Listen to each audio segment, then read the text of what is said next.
আকাশে মেঘ দেখে বোঝা যায় যে কখন বৃষ্টি হবে, বাতাসের বেগ দেখে বোঝা যায় যে কখন ঝড় হবে। আমার জীবনেও একটি ঝড় এসেছিল, আমি কিন্তু ভয় পাইনি। আল্লাহর উপর ভরসা করে সেটাকে অতিক্রম করেছি। আলহামদুলিল্লাহ, আমি সাকসেস। সত্যিকারের ভালোবাসা কখনো বিফলে যায় না। হ্যালো ফ্রেন্ডস, আসসালামু আলাইকুম। আমি বিডি ব্লগার স্বপ্না। কাছে দূরে, দেশ এবং দেশের বাইরে থেকে যে যেখান থেকে আমার এই ব্লগটি দেখছেন, আশা করি আল্লাহর রহমতে আপনারা সবাই ভালো আছেন, সুস্থ আছেন। আলহামদুলিল্লাহ, আমরা সবাই ভালো আছি।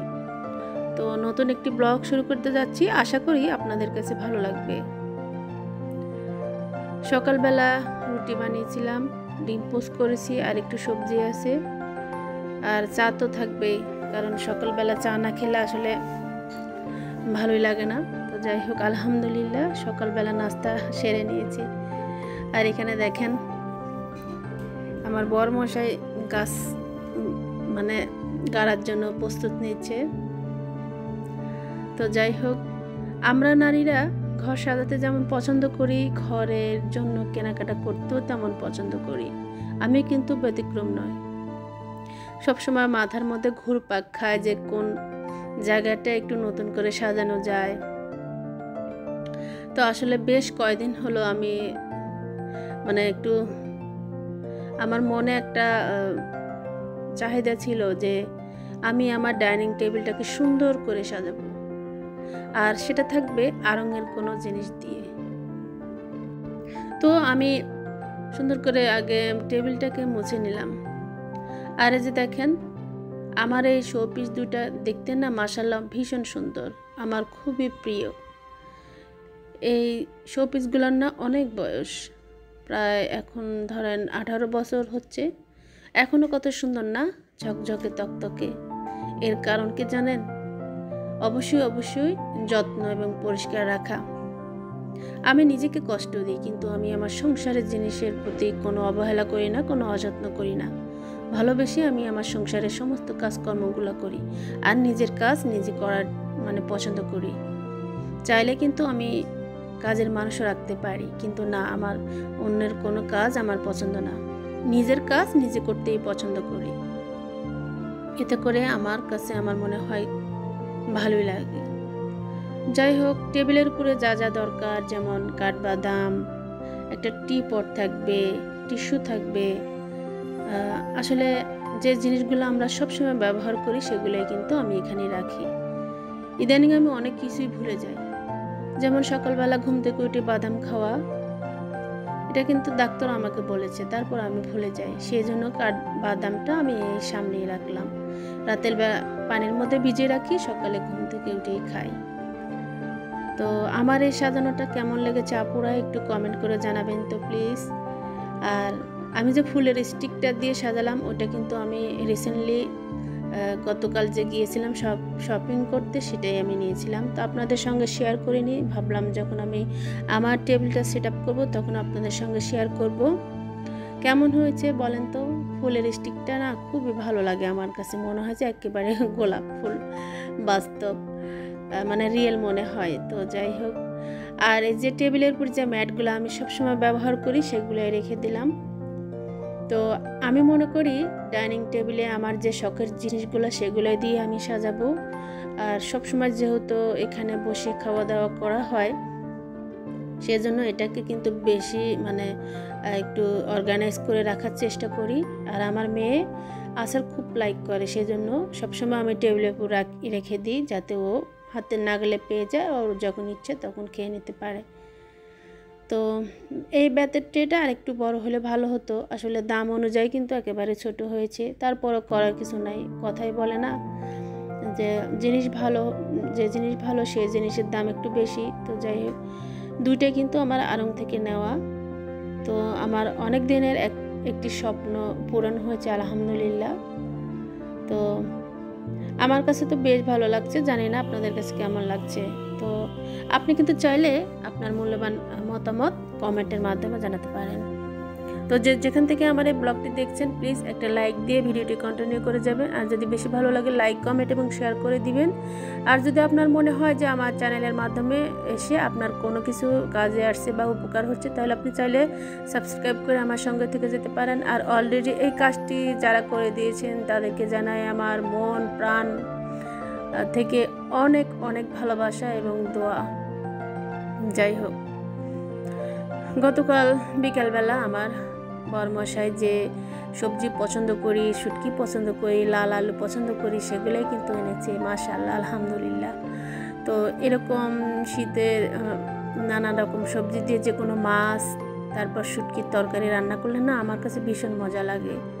আপনাদের কাছে কেমন লাগে তা জানি না, তবে আমার কাছে কিন্তু খুবই ভালো লাগে। তো যাই হোক, তো কথা বলতে বলতে আমি চলে এসেছি রান্নাঘরে, রান্না বান্না করব। আর আজকে আমি ভীষণ একটি মজা রান্না করব, ভাবলাম আপনাদের সঙ্গে একটু শেয়ার করে দিই। তো চিকেন মাছালা রেসিপি আমি আজকে রান্না করব। তো এটার মধ্যে আমি আগে একটু লবণ দিলাম ধনিয়া গুঁড়া, জিরা গুঁড়া, মরিচ গুঁড়া, হলুদ গুঁড়া আর আমার হাতের বানানো মাংসের মশলা। এই মাংসের মশলার মধ্যে কিন্তু সমস্ত রকম মশলাপাতি আছে। নিজের হাতের মশলা দিয়ে যে কোনো রান্না কিন্তু খুবই ভালো হয়। আর আমি আমার মাংসের মশলার মধ্যে হালকা একটু চিনি দিয়েছিলাম, এতে করে আমার মনে হয় স্বাদটা একটু বেশি হয়।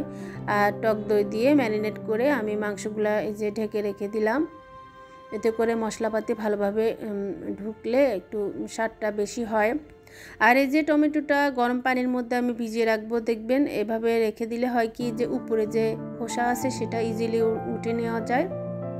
আর এখানে যে আমি মাংস রান্না করব যে মশলাগুলো দরকার সেগুলো নিচ্ছি। এখানে মিঠা জিরা, তারপর শাহজিরা, জিরা, তারপর ধনে, কালো এলাচ, স্টার এলাচ, দারচিনি, এলাচি, লবঙ্গ, তো একটু শুকনো মরিচ, বাদাম, তারপর আর একটা বলে যে গোলমরিচ, হ্যাঁ ভুলে গিয়েছিলাম, গোলমরিচ আছে। তো এটাকে না আমি সুন্দর করে এখন ভেজে নিব। মচমচে যখন হবে তখন আপনি ব্লেন্ডারে বা পাটায় পিষে সুন্দর করে একটা পেস্ট তৈরি করে নেবেন। এটা পানি দিয়েও বাটা যাবে, আবার শুকনো, আমি কিন্তু শুকনো করব। খুবই মজা হয় এই রান্নাটি। তো কি বলবো, এই রান্নাটি করার পর এমন মজা পেয়েছি আমি, কিন্তু ইনশাল্লাহ প্রায় সময় এখন এই রান্নাটি আমি করব। খুবই মজা হয়। যারা আমার এই রেসিপিটি দেখবেন প্লিজ একবার হলেও বাসায় ট্রাই করে দেখবেন, নিরাশ হবেন না। তো পাশের চুলাতে একটু দুধ বসে দিয়েছিলাম, যেহেতু দুধ লাগবে। আর এই যে দেখেন কি সুন্দর টমেটো ছোকলাটা আমি ইজিলি উঠিয়ে নিচ্ছি। তো যেটা বলছিলাম, অনেক তো কথাই বললাম, তো এখন একটু আপনাদের সঙ্গে কথা বলি আর রান্নাবান্না করি। তো আমার বাবা মার বাড়ি কিন্তু বগুড়া। তো বগুড়া কিন্তু অনেক দূর, মন চাইলে কিন্তু যেতে পারি না। যখন কোনো দুঃসংবাদ হয় বা কোনো আনন্দের কোনো সংবাদ শুনি তখন না ভীষণ খারাপ লাগে। যেমন কিছুদিন আগে আমার বোনের বেবি হয়েছে, মেয়ে বেবি, আলহামদুলিল্লাহ। তো আসলে দেখতে এখনও যেতে পারিনি। কাছে হলে কিন্তু খুব সহজে চলে যাইতাম, দূরে হওয়ার কারণে কিন্তু সেটা আর সম্ভব হলো না। ভীষণ খারাপ লাগে, চাইলে যেতে পারি না।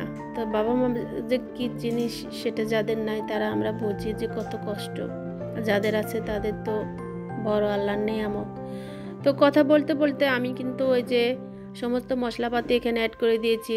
আদা বাটা, রসুন বাটা, ধনিয়া গুঁড়া, জিরা গুঁড়া, মরিচ গুঁড়া, হলুদ গুঁড়া, মাংসের মশলা, তারপর কাঁচামরিচ বাটা দিয়েছি। আর এখন টমেটো পেস্ট দিয়ে দিলাম বেশি করে, একটু পেঁয়াজ কুচি দিয়ে দিবেন, লবণ দিয়েছি আমি। তো আমার বানানো যে মাংসের মশলাটা সেটাও আমি দিয়েছি। আর এখানে আমি ভালোভাবে কষিয়ে নিতে হবে। আর অন্য একটি রান্না করব, সেজন্য আমি আর একটা পাতিল দিয়ে দিলাম। এখানে আমি একটু শুটকির তরকারি রান্না করব। তো সেটার মধ্যে আমি রাঁধুনি দিয়ে দিলাম। এটা আর কি বলবো, আমরা তো সবাই পারি। আর শুটকির রেসিপি আমি এর আগে অনেক দেখিয়েছি, তো এটা আর বললাম না। তো যাই হোক, তো যেটা বলছিলাম, তো যখন আমার মন খারাপ থাকে নিজেকে বিজি রাখি, নিজের সংসারে কাজকর্ম করি, তখন তত মনে পড়ে না। যখন একটু ফ্রি থাকি তখন কিন্তু ভীষণ মন খারাপ লাগে, বা মাঝে মধ্যে মনে হয় যে আমি আমার মাকে জড়িয়ে ধরি, ভালোবাসি। কি বলবো, মন চাইলেও একটু আদর পাই না বা করতে পারি না। আসলে আমার মতো কার কার এমন হয় আপুরা, আমাকে কমেন্ট করে জানাবেন। তো তো আপনাদের সুন্দর সুন্দর কমেন্ট আমাকে আরেকটি কন্টেন্ট বানাতে হেল্প করে, মানে আমি একটু উৎসাহ পাই। তো আমি কিন্তু চেষ্টা করব আপনাদের পাশে থাকার। আপনাদের ভিডিওগুলো আমিও সময় পেলে আমি দেখি, কমেন্ট করি, আসলে এটাই তো না। তো আমরা কিন্তু সবাই একই কাজ এখানে করি, তো সবাই সবার কষ্টটা বুঝবো। এই লাইনে আসলে অনেক কষ্ট, একটা ভিডিও তৈরি করতে সময় দিতে হয়, তারপর মানে খুব এনার্জির দরকার আছে। যদি আপনার শরীর খারাপ হয় তাহলে এখানে আপনি এই ভিডিও মানে সব সময় কন্টিনিউ করতে পারবেন না। তো সব কিছুর জন্যই আলহামদুলিল্লাহ আল্লাহর কাছে শুকরিয়া আদায় করতে হবে। কথা বলতে বলতে দেখেন আমার রান্নাগুলো কিন্তু অলমোস্ট ডান। দেখতে মাশাআল্লাহ যেমন সুন্দর হয়েছে, খেতে না অনেক সুস্বাদু হয়েছিল। তো প্লিজ বাসায় একবার হলেও ট্রাই করে দেখবেন। আর আমি যে দুধটা এখানে অ্যাড করব সেটা আমি একেবারে ভুলে গিয়েছিলাম। শেষ পর্যায়ে কিন্তু আমি দুধটা এখানে অ্যাড করে দিয়েছি। যেহেতু এখানে টমেটো দিয়েছি সেজন্য আমি চিনি ব্যবহার করেছি। এটা যারা পছন্দ করেন না তারা স্কিপ করতে পারেন প্লিজ। তো যাই হোক, আমার এই রান্নাটা এখনও মুখে লেগে আছে। তো আমি আমার প্রশংসা করছি না, যারা খেয়েছেন তো তারা জানেন এই রান্নাটি কত মজার। যারা খাননি তারা একটিবার বাসায় মানে ট্রাই করে দেখবেন, কত মজা। যারা আমরা নতুন আপুরা আছি তারা কিন্তু আমরা মানে ধৈর্য হারাবো না, এখানে ধৈর্য ধরে আমরা ভিডিও তৈরি করব, দেখবেন ইনশাল্লাহ সাকসেস একদিন না একদিন অবশ্যই আসবে। তো আজকের ভিডিওটি আমার একটু বড় হয়ে গিয়েছে, তো প্লিজ আপনারা ভিডিওটি কেটে কেটে দেখবেন না, সম্পূর্ণ ভিডিও দেখবেন, এতে করে আপনারই লাভ হবে। কারণ যদি আপনি কেটে কেটে দেখেন আমার তো ক্ষতি হবে, আপনিও কোনো কিছু শিখতে পারবেন না, জানতে পারবেন না।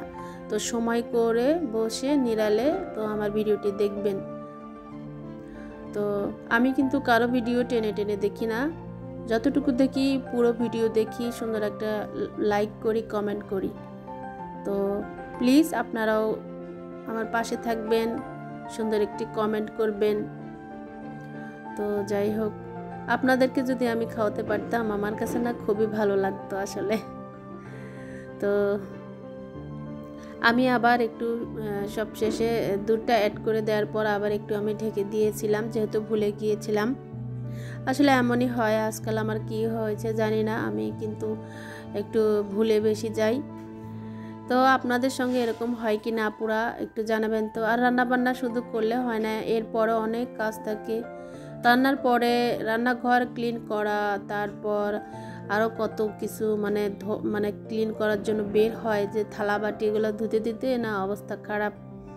প্রচুর পরিমাণে এই যে হাঁড়ি পাতিল প্লেট বাটি এগুলো বের হয়, এগুলো ক্লিন করতে হয়। তারপর নিজের কাজকর্ম তো থাকে। তো আজকে শাকের ভর্তা বানাবো। আসলে এই শাকটা আমি গতকাল বিকেলে যে বের হয়েছিলাম তখন নিয়েছিলাম, এটাকে বৈতের শাক বলে আমাদের দেশে, আপনারা কি বলেন জানি না। এই শাকটার না আমার অনেক প্রিয়। এই শাকটা মানে আমি খুব লাইক করি, সেজন্য দেখার সঙ্গে সঙ্গে আমি নিয়েছি।